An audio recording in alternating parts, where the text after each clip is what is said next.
আপনাদের যাদের বাজেট কমের মধ্যে গাড়ি চাচ্ছেন, আমরা আজকে একটা প্রিওন গাড়ি নিয়ে আসছি। টয়োটা অ্যাকোয়া এসপ্যাগেস 2019-এর মডেল, 25 সালের রেজিস্ট্রেশন, মাত্র 5 মান্থ অনলি ইউজ।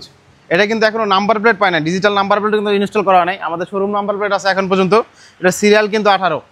এই যারা অ্যাকোয়া গাড়ি কিনবেন চিন্তা ভাবনা করছেন, তাদের জন্য এই আমাদের রিকন্ডিশন গাড়ি আপনার কেনার ইচ্ছা, আপনারা এই গাড়িটা দেখতে পারেন। এটা ভালো প্রাইজে দিতে পারবো আশা করি ইনশাল্লাহ। এটা কিন্তু যখন রিকন্ডিশন ছিল, অপশন গেট কিন্তু ছিল 4, মাইলেজ ছিল 99,000। এখন এটা আছে 1,09,000 কিলোমিটার আছে। এই গাড়িটা আপনি একটু ঘুরাইয়া দেখাই যে ফ্রেশ আছে কতটা। এটা যদি টায়ার সাইজের কথা বলি, টায়ার এবং অ্যালয় রিম কিন্তু আপনার মার্কেট ইনস্টল করা। এটার 185, 60 আর 15 অ্যালয় রিম।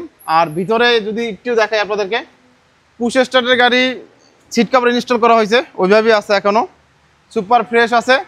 আর যদি ব্যাক সাইডটা দেখাই, বাম্পার ইনস্টল করা আছে। আপনারা যারা রিকন্ডিশন কেনার চিন্তা ভাবনা করছিলেন, আপনারা দেখতে পারেন এই অ্যাকোয়া একটা রিজনেবল প্রাইস দিতে পারবো আশা করি। কেউ যদি লোন করতে চান, লোনও করা যাবে। যারা এই গাড়ি দেখতে চান বা টেস্ট ড্রাইভ করতে চান, অথবা এই গাড়ি কেনার আগে ভেহিকেল বা না বানা যে কোনো জায়গায় টেস্ট করতে পারেন, আপনারা দেখে নিতে পারেন। এই গাড়ির জন্য কথা বলতে আমাদের স্ক্রিনে থাকা নাম্বারে আপনারা কল করতে পারেন, অথবা হোয়াটসঅ্যাপ করতে পারেন, অথবা আমাদের শোরুম ভিজিট করতে পারেন, হাইওয়ে মোটরস। আল্লাহ হাফেজ।